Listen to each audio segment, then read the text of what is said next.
Kita mau bersama-sama belajar tentang kebenaran firman Tuhan. Ya, firmannya tidak panjang, isinya. Ya, di dalam Matius 5 ayat 13 sampai yang ke-16 ya. Matius 5 ayat 13 sampai yang ke-16. Dibuka iPhone sucinya, jangan lupa Facebook, subscribe, like.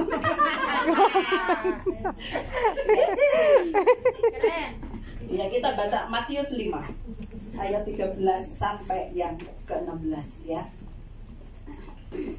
Ya, waktu kita membaca ayat 13 sampai yang ke-14, mari saudara cari pasangan ya. Berdua sambil kita menuju bukan berarti kita menuduh, tapi kita ngasih tahu satu sama lain. Saudara juga salah satu Arni nggak ada pasangan, kamu tunjuk saya ya. Oke. Sudah siap? Iya, sudah siap ya? Ayat 13 sampai 14 aja kita saling menunjuk ya. Oke. 1, 2, 3. Kamu adalah garam dunia. Jika garam itu menjadi tawar, dengan apakah ia dihasilkan? Tidak ada lagi gunanya selain dibuang dan diinjak orang. Kamu adalah terang dunia. Kota yang terletak di atas gunung tidak mungkin tersembunyi.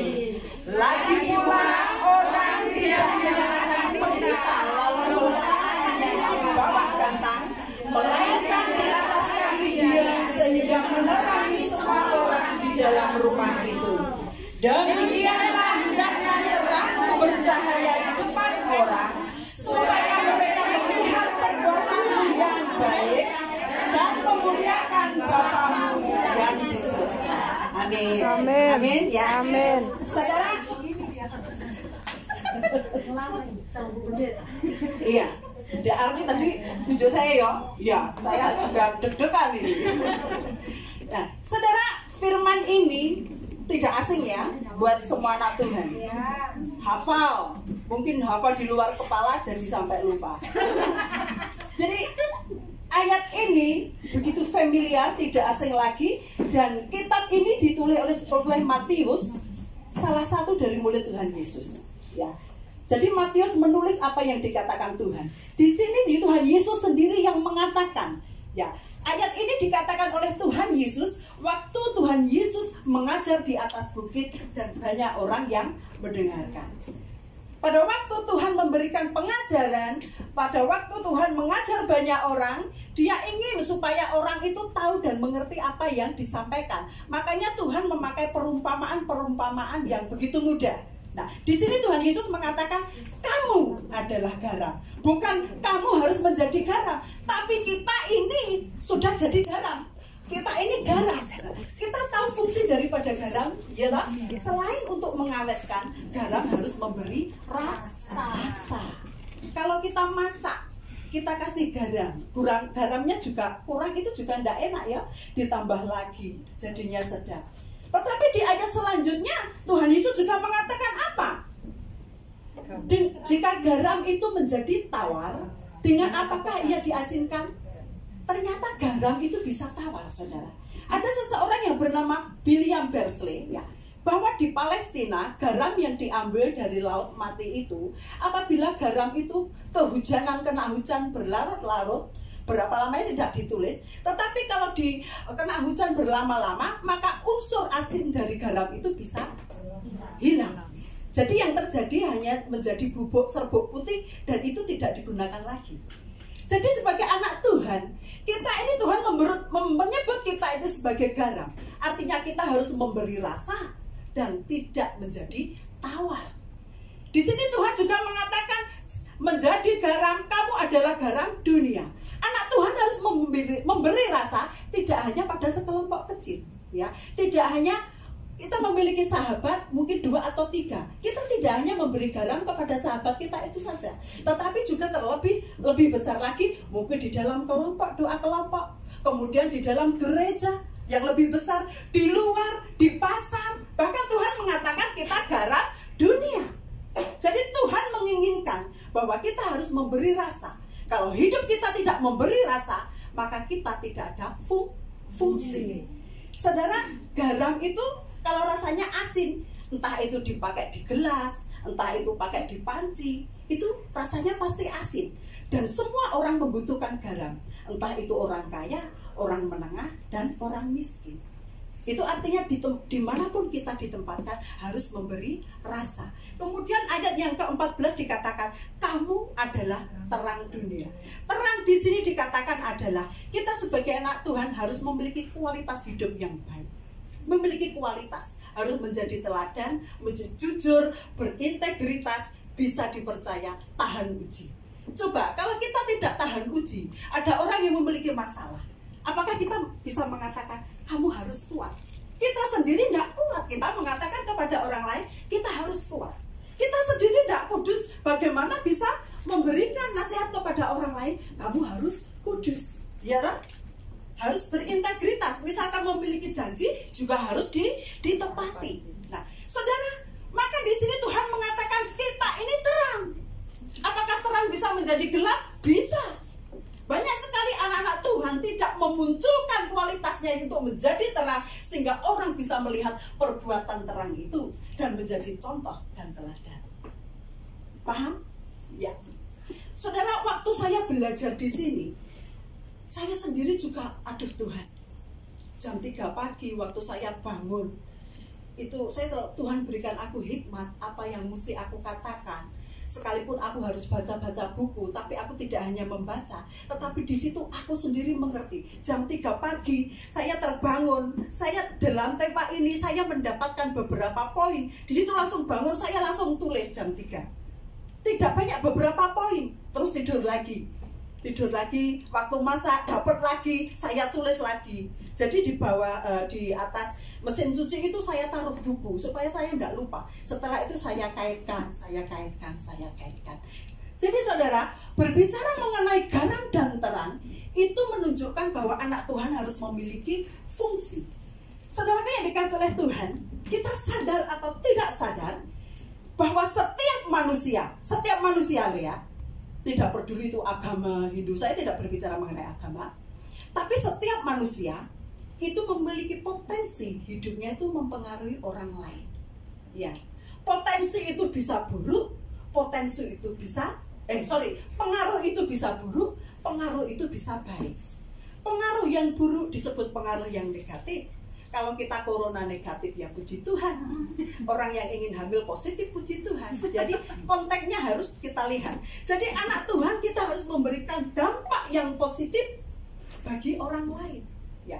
Orang yang memberikan dampak yang positif, orang memberikan yang dampak hidup baik kepada orang lain, orang itu disebut motivator atau inspirator. Hidupnya bisa memotivasi orang lain. Sekalipun orang lain itu mungkin tidak tanya, hanya melihat. Ya kan? Cahaya hanya dilihat saja, kita tahu, oh dia terang dan menerangi kita.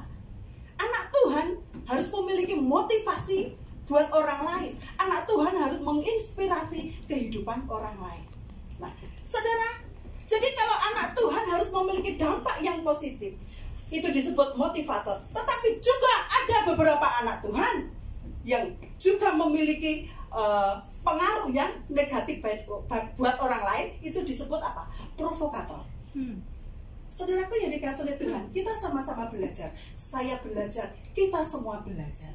Menyembah Tuhan, banyak orang berpikir menyembah Tuhan itu secara tubuh, kita sujud begini. Bisa saja kita datang ke gereja, namun belum tentu jiwa dan roh kita menyembah Tuhan. Tetapi Tuhan yang diinginkan buat anak-anak Tuhan, Dia ingin menyembah Dia. Kita ingin menyembah Tuhan dengan roh dan jiwa kita. Maka di sini kita akan belajar lebih dalam lagi, supaya anak Tuhan sebagai garam itu bisa menjadi fungsi. Anak Tuhan yang terang itu juga memiliki fungsi, memberi rasa dan memberi teladan.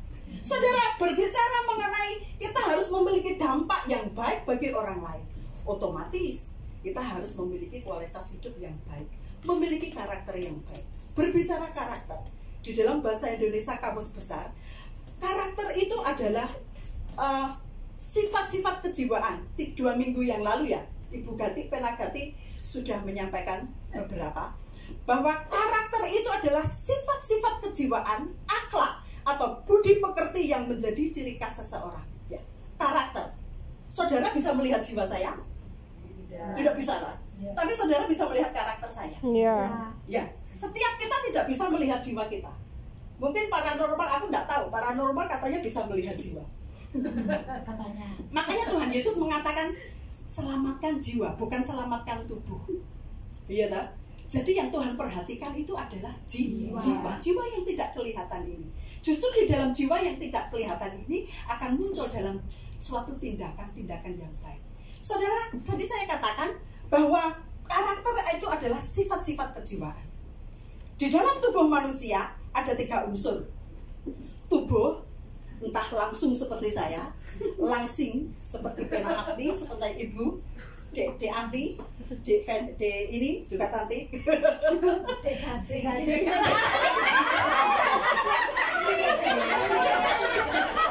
Dek Meni, ya, seger tapi juga cantik. Ya. Jadi di dalam tubuh, di dalam diri manusia, di dalam diri manusia, saya dan saudara, semua manusia itu ada 3 unsur. Tubuh yang kelihatan, ada jiwa dan roh. Oke? Ada tubuh, jiwa dan roh.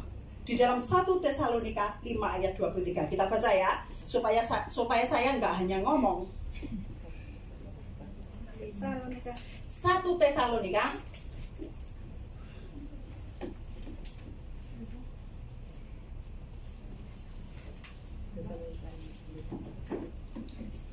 Tesalonika 5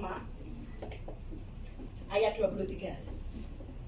Kita baca bersama-sama, sudah ketemu? Sudah. 1, 2, 3. Semoga Allah damai sejahtera menguduskan kamu seluruhnya, dan semoga roh, jiwa, dan tubuhmu terpelihara sempurna dengan tak tercacat pada kedatangan Yesus Kristus Tuhan kita.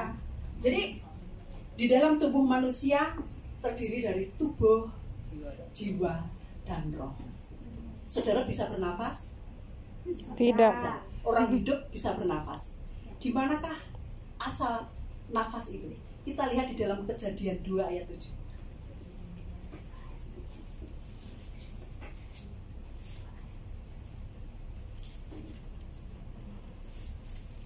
Sudah ketemu? Sudah. Oke, 1, 2, 3. Ketika itulah Tuhan Allah membentuk manusia itu dari debu tanah dan menghembuskan nafas hidup ke dalam hidungnya. Demikianlah manusia itu menjadi makhluk yang hidup. Saudara, dengan kalimat ini sebelum saya ngomong sampai akhir, seharusnya kita sadar kita bisa bergerak dan hidup itu karena ada nafas Tuhan di dalam diri kita. Tapi ada berapa banyak orang tidak sadar atau mungkin sadar sehingga hidupnya itu tidak bisa menjadi garam, hidupnya tidak bisa menjadi terang, hidup semau-maunya. Maaf, beberapa minggu lalu saya ketemu salah satu anak. Saya lama sekali, waktu dia pertama kali datang itu luar biasa kesaksiannya, dan dia bergereja di GPCC. Ya kan? Wah, luar biasa kesaksiannya, sampai saya tersentuh. Terus saya mencoba, aku pikir ini tinggal pupuk saja. Saya mencoba WA ini, ya waktu itu dia ada WA balik sih. Terus akhirnya saya berpikir mungkin rumahnya jauh, jadi sehingga ke Yulong sampai ke Koswis itu jauh, mungkin karena masih potongan gitu. Kepikiran saya seperti itu. Terus sampai akhirnya saya kalau misalnya ada ke Yulong juga, nanti kalau misalnya Kak Nani kalau ke Yulong WA saya, jadi nanti saya bisa ibadah di situ. Tapi setelah saya mau ke Yulong udah lama ini, 6 bulan 7 bulan yang lalu, tapi ternyata dia juga nggak datang. Tapi ya saya tetap WA. Tapi akhirnya dengan begitu banyak alasan, ya memang saya stop gitu loh. Tetapi kemarin muncul, terus dia bilang, aku seneng kan, gimana ya? Enggak, saya mau ketemu siapa gitu. Terus dalam hati kecil saya harus ngomong. Kalau dia muslim saya nggak akan ngomong secara langsung. Terus saya bilang, Tuhan itu number 1. Terus dia bilang, iya Kak, saya 3 bulan lagi saya akan ibadah istilahnya.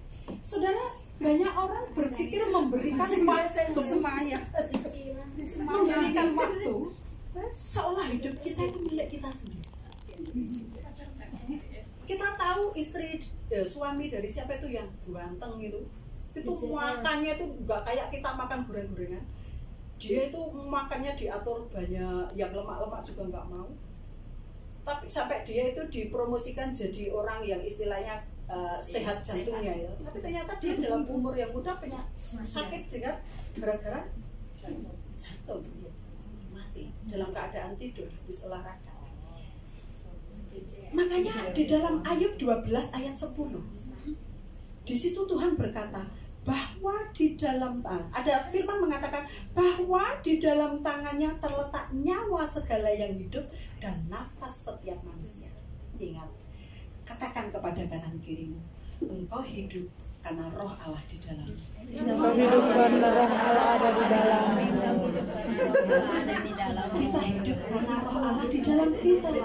Kita harus sadar kita sudah diciptakan dari debu tanah, diberi nafas hidup supaya hidup. Manusia jatuh ke dalam dosa, apakah Tuhan membiarkan? Dia memakai caranya dengan menyerahkan putranya yang tunggal, yaitu Tuhan Yesus Kristus untuk menyelamatkan kita.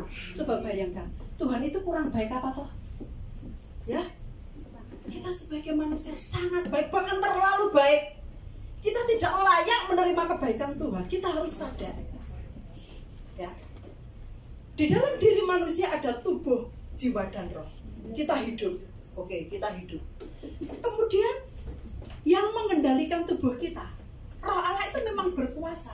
Tetapi di dalam jiwa itu ada 3 unsur. Pikiran. Saudara punya pikiran? Ya. Saya juga punya. Ada pikiran, ada perasaan, ada kehendak. Kehendak itu kita bebas mau melakukan apa saja. Itu tergantung dari diri kita loh. Jangan nyalain iblis. Dikit-dikit iblis yang salah, dikit-dikit iblis. Iya toh, sakno. Saudara, kembali lagi, kita hidup karena ada roh Allah. Di dalam diri kita ada jiwa juga. Dan jiwa itu termasuk apa? Pikiran. Apa? Perasaan. Di dalam jiwa ada pikiran, perasaan, kehendak. Pikiran untuk memikir, perasaan untuk merasakan. Jika engkau sedih, engkau terluka, engkau membenci, engkau mengampuni, itu ada di perasaan. Nah, di dalam kehendak itu pilihan. Contoh misalkan, saya lapar. Kemudian saya mikir ada nasi kan. Oh, aku ambil piring. Tubuh saya bergerak tak ambil piring. Gak mungkin saya ambil piring terus saya ke toilet. Saya taat pada pikiran saya kan, karena saya lapar, saya tahu. Ambil piring. Terus di situ ada rica-rica sama pecel. Nah, hati saya senang pecel. Saya orang Jawa. Sebenarnya saya makan semuanya. Cuma saya nggak makan orang. Bukan makan temen lah. Kasihan lah. Ini live ya? Jangan. Ini nanti bahan di Yunlang. Mereka tahu aku cari bahan lagi.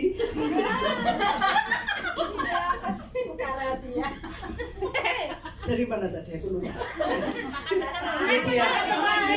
Jiwa kita menggerakkan tubuh kita. Kita hidup karena roh Allah. Kemudian ada jiwa kita yang menggerakkan tubuh kita.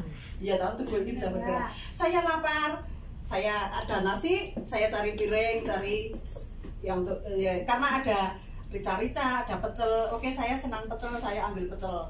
Kemudian saya setuju dengan pikiran saya. Kemudian saya ambil pecel, ambil nasi. Oh, aku suka pakai tangan, jadi aku nggak ambil sendok. Terus ya aku ambil sarung tangan. Itu digerakkan oleh pikiran ya. Perasaan aku senang. Terus saya memutuskan aku makan pakai tangan. Itu jiwa kita yang menggerakkan tubuh kita, saudara. Kita hidup karena ada roh Allah. Kemudian Tuhan memberikan kita juga jiwa, di mana kita manusia diberi oleh Allah itu kebebasan. Kamu mau apa tergantung dirimu. Nah, dari situlah kita tidak bisa melihat jiwa seseorang, tetapi dalam tindakan, dalam karakter kita bisa melihat bagaimana jiwa seseorang. Masuk lebih dalam lagi. Di dalam pikiran, di dalam jiwa ada pikiran, perasaan dan kehendak. Di dalam pikiran supaya kita mikir, di dalam perasaan ada perasaan supaya kita bisa merasakan. Di dalam kehendak bebas kita bisa memilih. Saudaraku, akan tetapi ya, contoh lagi ya, setiap orang itu pasti punya pikiran dan untuk mikir. Gak mungkin saya lagi mikir gitu di sini, pikiran di sini ya. Contoh ini, contoh kecil. Setiap orang pasti ingin kayak tadi ya, aku ingin taat kepadamu Tuhan. Aku ingin hidup dalam kekudusan. Sekarang sedikit saja, contoh sedikit ya. Kira-kira kalau teman-teman yang bisa benar-benar bisa keluar pagi ya hari Minggu ya, bisa keluar pagi, saya nggak nunjuk nanti tersinggung aku di luar, nanti sandal melayang di mukaku. Hari Minggu libur, malam sudah planning ya. PA jam berapa? Jam 9. Oke, sekarang dipikir, ikut PA sama gak ikut PA itu bagus mana? Loh ya sadar loh. Tapi tadi PA cuma berapa? 6 ya kalau gak salah. Saya gak menghakimi loh ya. Saya gak menghakimi. Jangan marah sama saya. Ini hanya sebagai suatu contoh supaya kita bisa menggunakan pikiran kita. Oke? Kita tahu, kita tidur. PA jam 9, kita tahu, kecuali kalau nggak tahu ya. Tapi waktu kita putuskan begini, saya masih ngantuk. Itu dipikir nggak? Pikir. Waktu kamu setuju dengan pikiranmu dan kamu senang di atas tempat tidur, tubuhmu ngapain? Ayo.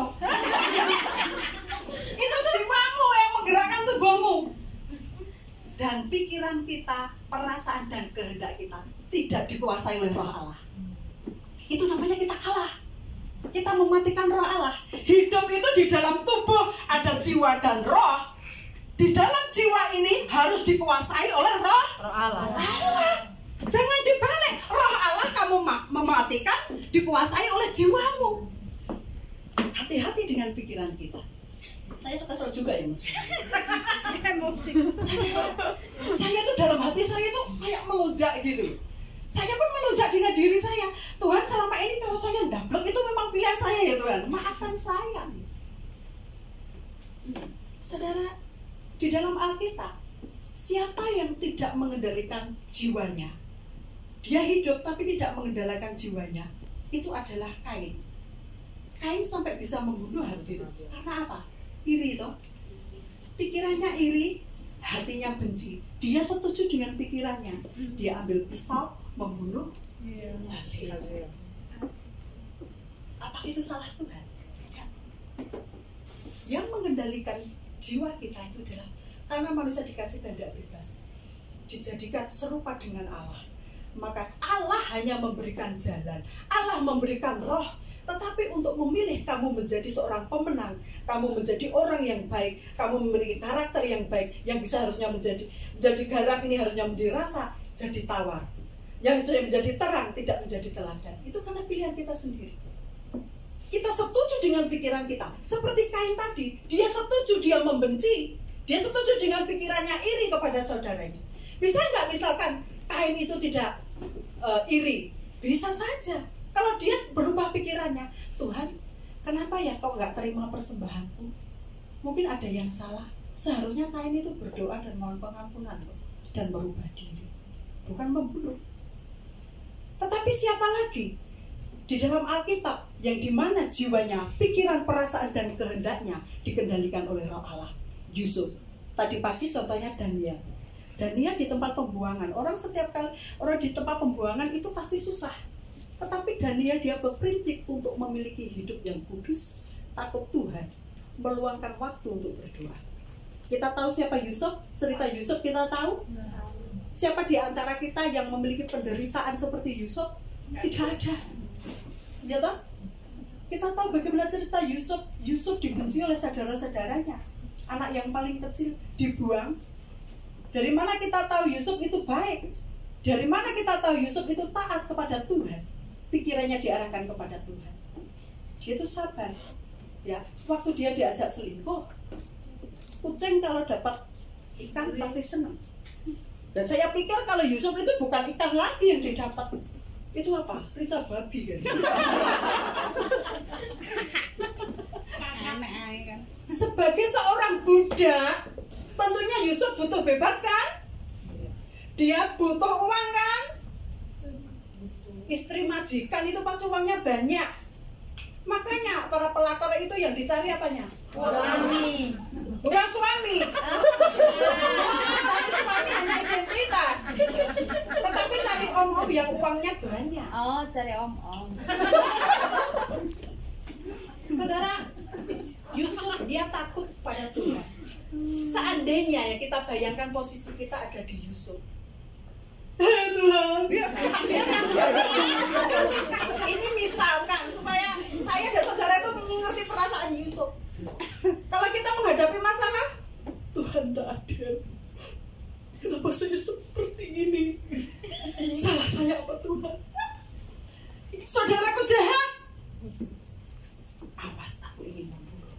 Ya, aku habiskan semuanya. Itu bisa saja ada di dalam hati Yusuf, tapi ya Yusuf seperti itu tidak. Dia tetap di dalam kesengsaraannya. Dia jaga pikiran, dia jaga perasaannya. Di dalam kehendaknya, dia hidup taat pada Tuhan. Akhirnya Tuhan angkat dia toh. Dia tidak membela diri toh. Manut aja. Seperti kerbau di bawah apa? Di bawah itu. Diem aja mau kemana. Yang terpenting Tuhan tahu isi hati. Ya. Yusuf baik karena waktu ketemu saudara-saudaranya, dia yang memiliki kekuasaan, bisa saja dia menumpas semua saudaranya, bahkan tidak memberi makan. Ya, karena di situ saudara-saudara datang untuk mencari makan. Tapi Yusuf berpikir apa? Engkau mereka-reka yang jahat, tapi Tuhan mereka yang baik. Saudara, di dalam tubuh ada jiwa dan roh. Tapi kiranya jiwa kita itu dikuasai oleh Roh Allah. Jadi engkau mau mundur, engkau mau maju, itu ada dalam tangan kita masing-masing. Ya. Di dalam diri kita, apabila jiwa kita dikuasai oleh Roh Allah, maka ada yang muncul adalah Galatia 5:22-23, yaitu buah-buah roh. Rasul Paulus mengajarkan kepada kita menggunakan pikiran, pikirkan perkara yang di atas. Kemudian bagaimana kita menggunakan perasaan kita? Filipi 2:1-4 memiliki perasaan Kristus. Kasih. Kita kepengennya dikasihi, betul. Setiap kita pengen semua orang pasti dikasihi, tetapi Tuhan kan mengatakan saling. Ya, saling mengasihi, saling memperhatikan. Semua anak Tuhan toh? Kita semua tidak ada bedanya. Ya. Kemudian di dalam bagaimana kita menggunakan kehendak kita. Tuhan Yesus di dalam mengajarkan doa Bapa kami, dia mengatakan jadilah kehendakmu. Dalam hidup kita sering kita melakukan apa yang menjadi kehendak sendiri. Ya. Matius 6:10 Tuhan Yesus juga mengatakan, siapa yang mengasihiku, dia melakukan kehendakku. Jadi kekristenan itu berbicara bukan agama, tetapi hubungan yang erat dan intim bersama Tuhan. Bagaimana kita bisa mengerti pikiran-pikiran yang di atas kalau kita tidak membaca firman, kita tidak berdoa, kita tidak berjaga-jaga? Bagaimana kita tahu perasaan Tuhan, perasaan Kristus kalau kita tidak mengenal Tuhan lebih dalam? Jadi dosa itu lahir karena kita setuju apa yang ada dalam pikiran kita. Ya kan? Waktu menghadapi masalah, mungkin saja, bisa saja Yusuf itu ambil silet bunuh diri, tetapi dia tidak. Dan Tuhan tahu itu, makanya Tuhan memberikan kekuatan dan angkat dia menjadi seorang yang memiliki jabatan yang tinggi. Dalam hidup kita boleh berencana, tetapi ingat, manusia yang merencanakan, Tuhan yang menentukan. Di dalam kita berjalan dalam perencanaan itu, kembali kita serahkan jiwa kita dikuasai oleh Roh Allah. Saudara, kita semua suka ikan asin kan? Ya, apalagi orang Manado. Saya orang Jawa juga suka ikan asin. Apalagi dibumbu rica ya. Enak, nasinya anget-anget. Seharinya pakai piring, nggak mau pakai baskom. Minum seharinya pakai gelas, pakai apa? Serafom. Semua orang pasti suka ikan asin. Ikan asin kalau hidup belum diasinkan, mau nggak misalkan dikasih gitu? Masih hidup loh, masukkan terus digoreng gitu, dikasih sambal, enak loh? Gurih. Terus diasinkan, mati masih dicari orang ya, sekalipun harganya murah. Kita sebagai anak Tuhan, kalau hidup kita tidak bisa memberi rasa, memberi teladan, memberi dampak kepada orang lain, kita kalah dengan ikan asin. Ikan asin sudah mati dicari orang. Kita hidup tidak memberi dampak, apalagi mati, siapa yang mau beli mayat? Benar tidak? Benar. Ya. Ya. Jadi bagaimana supaya kita memiliki fungsi garam yang memiliki rasa, kemudian terang yang bisa menjadi teladan dimanapun kita berada. Kita terang tidak hanya di gereja, kita bersahabat, kita berteman dengan siapa saja, tetapi kiranya terang itu tetap menjadi bercahaya. Jangan kayak bunglon di gereja putih, di luar merah, di pasar hijau banyak sayur, di laut pelangi-pelangi. Oke. Saudara, manusia di bumi itu jumlahnya banyak, tetapi mata Tuhan tertuju kepada orang yang takut akan Dia. Di mana? Kisah Para Rasul 13:22. Ya. Ini Tuhan sendiri loh yang ngomong. Tentang Daud sudah dibuka? Kisah Para Rasul 13:22.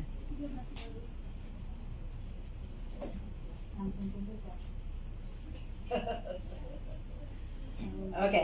Tentang Daud Allah menyatakan, aku telah mendapatkan Daud bin Isai, seorang yang berkenan di hatiku dan yang melakukan segala kehendakku.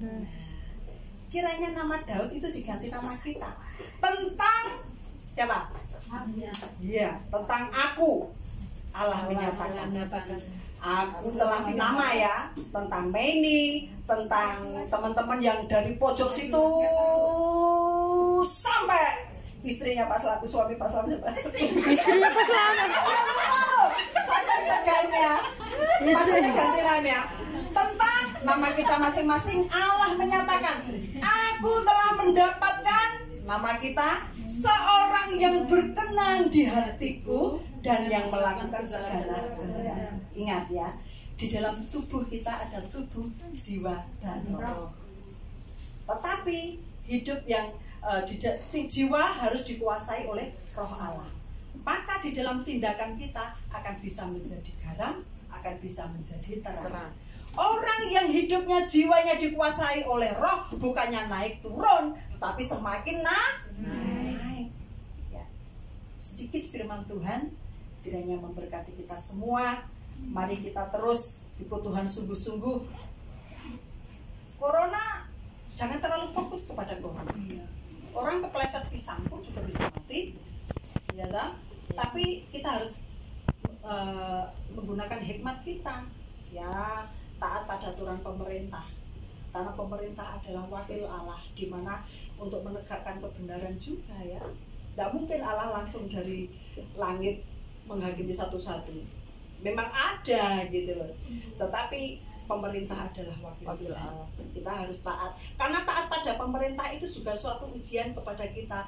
Bagaimana kita itu memiliki hati yang rendah hati, mau taat.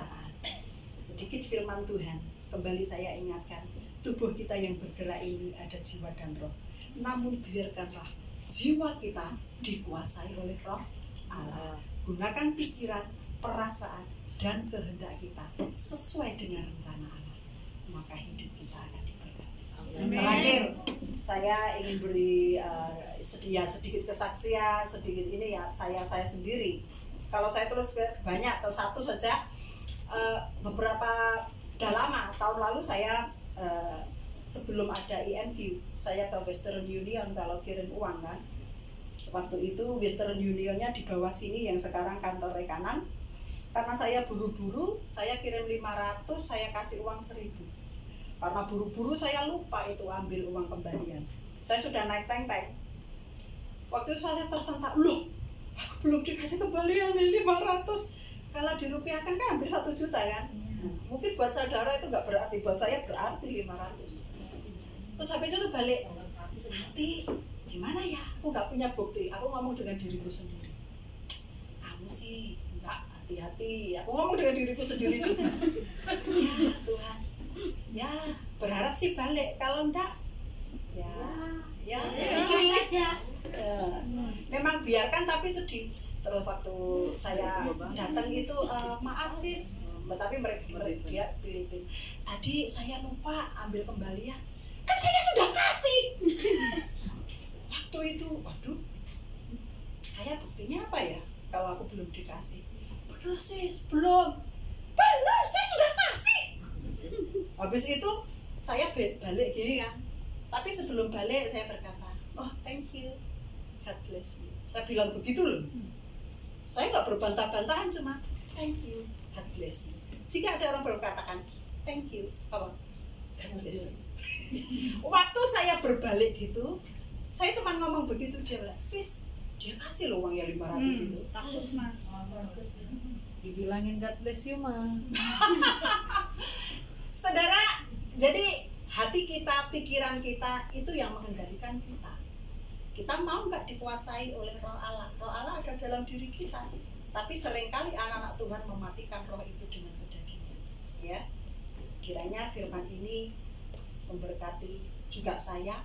Waktu saya merenung malam itu saya juga nangis. Ampuni jika selama ini sering banyak sekali hal. Mari kita berubah. Atau mungkin kita berpikir saya kerja di Hongkong cari uang sebanyak-banyaknya, habis itu kalau sudah pulang ya pasti kita butuh uang, tetapi kembali lagi kalau kita sudah numpuk banyak, Tuhan bilang apa? Kembali hari ini kamu pulang uangnya buat saya. Tapi bukan berarti kita kerja terus akhirnya nggak butuh uang memang butuh, memang kita kalau makan bayar pakai daun ya, pakai uang juga, tetapi kita harus berhikmat. Ya, itu firman yang saya sampaikan, kiranya menjadi berkat buat kita semua. Amen. Kita hidup karena ada Roh Allah. Biarkan jiwa kita dikuasai oleh Roh Allah. Tuhan Yesus memberkati.